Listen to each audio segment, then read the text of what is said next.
Hey everyone, let's talk about Isha, Abhishek and Samar. तो laughter chef का season 3 आ चुका है और इसमें सेकेंड टाइम एक साथ नजर आने वाले हैं ईशा, अभिषेक और समर्थ, जिन्होंने पहले बिग बॉस में भी साथ में काम किया था। समर्थ और अभिषेक ने लाफ्टर सेफ सीजन 2 भी किया है, जहां उनकी ट्यूनिंग को काफी ज्यादा पसंद किया गया था। बिग बॉस के बाद इस शो से पहले ईशा और अभिषेक एक शो और एक म्यूजिक वीडियो में साथ काम कर चुके हैं और ये इन दोनों का थर्ड प्रोजेक्ट साथ में है, जिससे ऑडियंस फिर से ईशा और अभिषेक के रिलेशनशिप पर कमेंट करने लगे कि क्या ये दोनों दोबारा एक साथ हो चुके हैं, क्योंकि पति पत्नी और पंगा शो के दौरान दोनों अपनी रिलेशनशिप को लेकर काफी ज्यादा इमोशनल भी हुए थे, जिस रिलेशनशिप को खत्म हुए ऑलमोस्ट 3 साल हो चुका है। और दूसरी तरफ ईशा के टुवर्ड्स अभिषेक और समर्थ का एक प्रॉब्लमैटिक और टॉक्सिक बिहेवियर अभी भी देखने को मिलता है।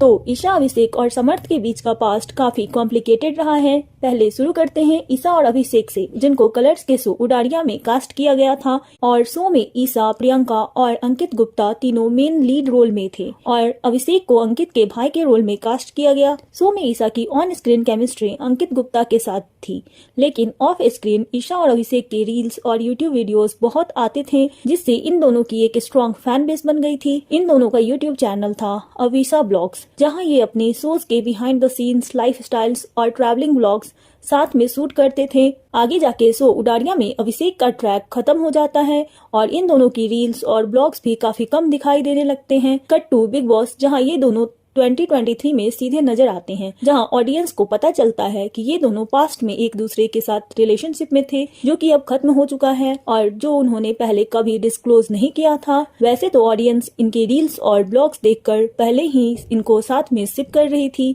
लेकिन यहाँ इन दोनों ने खुद कन्फेस किया कि इन दोनों का रिलेशनशिप अब खत्म हो चुका है, जो कि काफी ज्यादा टॉक्सिक था। ईशा और अभिषेक के बीच 7 to 8 इयर्स का एज गैप है। ईशा ऑब्वियसली काफी ज्यादा यंग थी जब ये दोनों एक दूसरे को डेट कर रहे थे। बिग बॉस से पहले ये दोनों इंटरव्यूज में बोलकर आते हैं कि दोनों के बीच कुछ नहीं था, सिर्फ फ्रेंडशिप थी। बिग बॉस में ईशा और अभिषेक के बीच डे 1 से ही हेटेड आर्ग्यूमेंट्स और फाइट शुरू हो चुकी थी। इस बीच उनके ब्रेकअप के रीजंस भी सामने आने लगे, जहां ईशा अभिषेक के बिहेवियर को लेकर कहती है कि वो रिलेशनशिप के टाइम काफी वायलेंट और एब्यूसिव था। इनिशियली ईशा ने एक्सेप्ट नहीं किया था कि वो दोनों डेट कर रहे हैं, लेकिन बाद में एक्सेप्ट कर लेती है। अभिषेक के अकॉर्डिंग ईशा के साथ किए ब्रेकअप ने अभिषेक को इतना अफेक्ट किया कि उन्हें साइकेट्रिस्ट से भी हेल्प लेनी पड़ी थी। अभिषेक से ब्रेकअप के बाद ईशा 3 महीने के बाद ही समर्थ को डेट कर रही थी, जबकि अभिषेक अभी भी ईशा से मूव ऑन नहीं कर पाए थे। और शो में अभिषेक ने ओपनली बोला भी था कि ईशा के लिए अभी भी उनके दिल में फीलिंग्स है,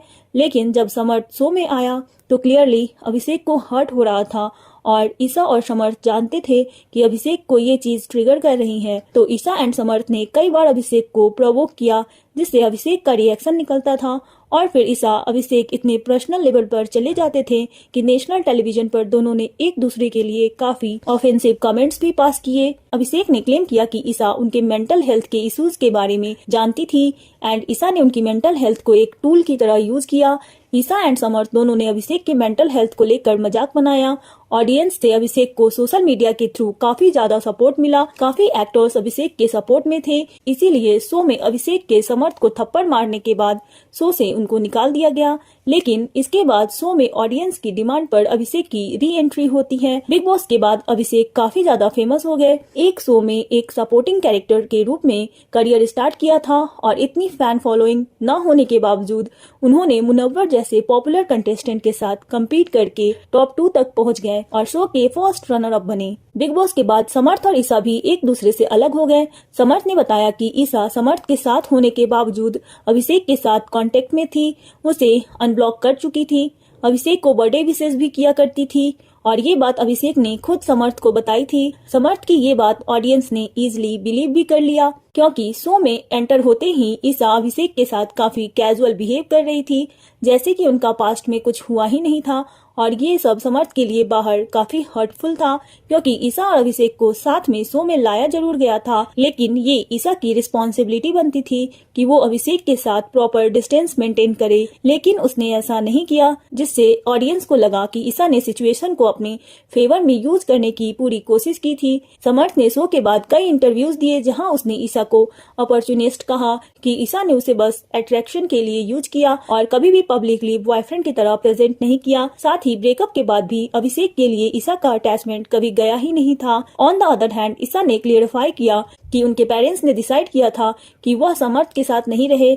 ईशा के फादर ने अपने पहले इंटरव्यू में बोल दिया था कि दोनों का रिलेशनशिप वो कभी भी अलाउ नहीं करेंगे। बिग बॉस के बाद अभिषेक को जितना सपोर्ट मिला उतना ही ईशा को नेगेटिव, बैकलेस और ऑनलाइन हेट फेस करना पड़ा। और बिग बॉस में समर्थ को अपने पार्टनर को एक्सपोज करने के लिए शो में बुलाया जाता है। समर्थ ने जब ईशा को एक्सपोज किया तब ईशा को ट्रोल किया गया कि उसने अभिषेक एंड समर्थ दोनों को यूज किया है और ईशा को ऑडियंस ने उनके बिहेवियर पर तुरंत प्रॉब्लमैटिक टैग दे दिया। लेकिन यहाँ पर समर्थ को कभी भी क्वेश्चन नहीं किया गया। क्या वो फेम के लिए नहीं आया था? वो भी सिर्फ लाइमलाइट के लिए ही शो में आया था। अब यहाँ इसका मतलब ये नहीं है कि ईशा गलत नहीं है। ईशा ने भी कई सारी गलतियाँ की हैं जो मैंने ऑलरेडी बताई है। बिग बॉस से बाहर आते ही ईशा ने काफी इंटरव्यूज दिए जहां उसने अभिषेक, समर्थ के बारे में भी बात की, लेकिन उसके बाद उसने अपना पूरा फोकस अपने करियर पर शिफ्ट कर दिया। अपने काम से ईशा ने अपने निगेटिव इमेज को काफी इम्प्रूव किया। ऑडियंस ने उसके टैलेंट को काफी अप्रिशिएट किया। बिग बॉस के बाद कई हिट म्यूजिक वीडियोस में वो नजर आती है। रवि दुबे और सरगुन मेहता के शो लवली लोला में भी वो नजर आती हैं। दूसरी तरफ अभिषेक और समर्थ का बॉन्ड शो के बाद काफी स्ट्रांग हो जाता है, इसीलिए उन्हें लाफ्टर शेफ सीजन 2 में कास्ट किया गया। लेकिन अभिषेक और समर्थ अभी भी उसी जोन में हैं जहां वो बिग बॉस से निकलने के बाद थे।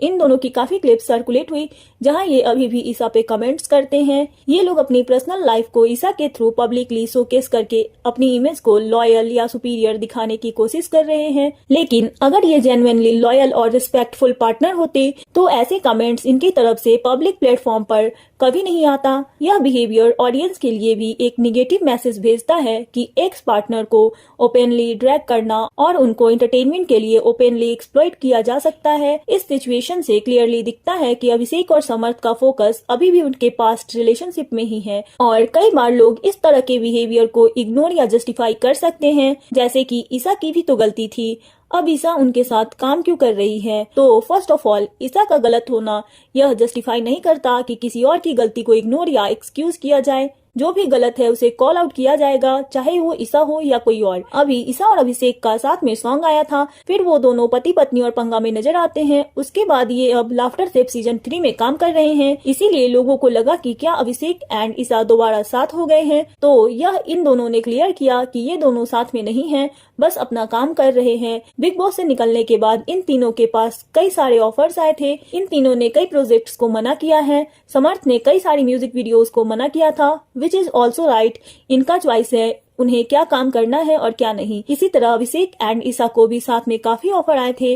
लाफ्टर शेफ इन दोनों को पहले भी ऑफर हुआ था जो इन दोनों ने मना कर दिया था। लेकिन अगर देखा जाए तो बिग बॉस से पहले यह लोग कोई एस्टेब्लिश्ड एक्टर नहीं थे। बिग बॉस ने इन्हें विजिबिलिटी दी, लेकिन अभी भी ये तीनों उस कैटेगरी में नहीं आते जहां ये ऑफर को बार बार रिजेक्ट कर सके।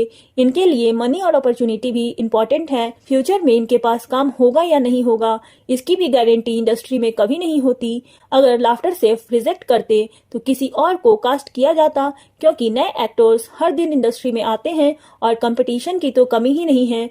और आपने भी एक चीज नोटिस जरूर की होगी कि बिग बॉस के कंटेस्टेंट को जो फेम मिलता है वो काफी शॉर्ट टर्म का होता है, जो कि कभी भी लॉन्ग टर्म करियर गारंटी नहीं देता। बिग बॉस के आज कई विनर्स और पॉपुलर पार्टिसिपेंट हैं जो आज फेड हो चुके हैं। इस कॉन्टेक्स्ट में करियर कंटिन्यूटी मेंटेन करना हर एक्टर के लिए लॉजिकल और प्रोफेशनल डिसीजन होता है। ईशा का करियर कलर्स टीवी से स्टार्ट हुआ था और अभिषेक समर्थ भी इसी चैनल के एक्टर है। कलर्स के साथ काम करना एक्चुअली उनके करियर के लिए बेनिफिशियल होता है, क्योंकि यह चैनल अपने एक्टर्स को स्ट्रॉन्ग विजिबिलिटी देता है और इनके आपको ढेर सारे एग्जाम्पल्स मिल जाएंगे। ऐसे कई एक्टर्स हैं जिन्होंने कलर्स के साथ मल्टीपल शोज में काम करके अपनी विजिबिलिटी बिल्ड की है और आज सक्सेसफुल एक्टर की कैटेगरी में आते हैं, जैसे विवियन डेसेना, अर्जुन विजलानी, तेजस्वी प्रकाश, अविका गौर, शरगुन मेहता, मौनी रॉय। कलर्स ने कंसिस्टेंटली इनके करियर को सेव किया है और अगर ये लोग पर्सनल ग्रजेस या पास्ट इश्यूज को काम के बीच में लाए तो अल्टीमेटली अपना ही करियर लूज करेंगे। इंडस्ट्री में प्रोफेशनल रहना ही लॉन्ग टर्म ग्रोथ का सबसे इम्पोर्टेंट फैक्टर होता है। बिग बॉस के टाइम से ईशा को जो निगेटिव बैकलेस और पर्सनल अटैक्स फेस करने पड़े थे, उसके बाद ईशा ने कंसिस्टेंटली अपने काम से ही अपनी इमेज को चेंज किया था और ये बात को हम डिनाई नहीं कर सकते कि ईशा जेन्युइनली बहुत टैलेंटेड है, वह अपॉर्चुनिटी डिजर्व करती है। बिग बॉस के बाद ईशा ने खुद कहा था कि अगर कोई प्रोजेक्ट समर्थ या अभिषेक के साथ भी मिलता है और वो उनके करियर ग्रोथ के लिए बेनिफिशियल है तो वह प्रोफेशनलिज्म के साथ उसे कंसिडर जरूर करेगी। सो इनका साथ में लाफ्टर सेफ सीजन 3 करने का रीजन बस करियर ग्रोथ है और प्रोफेशनलिज्म है, बाकी और कुछ नहीं। सो या that's it for this video. अगर वीडियो अच्छी लगे तो लाइक कर देना और चैनल को सब्सक्राइब कर लेना।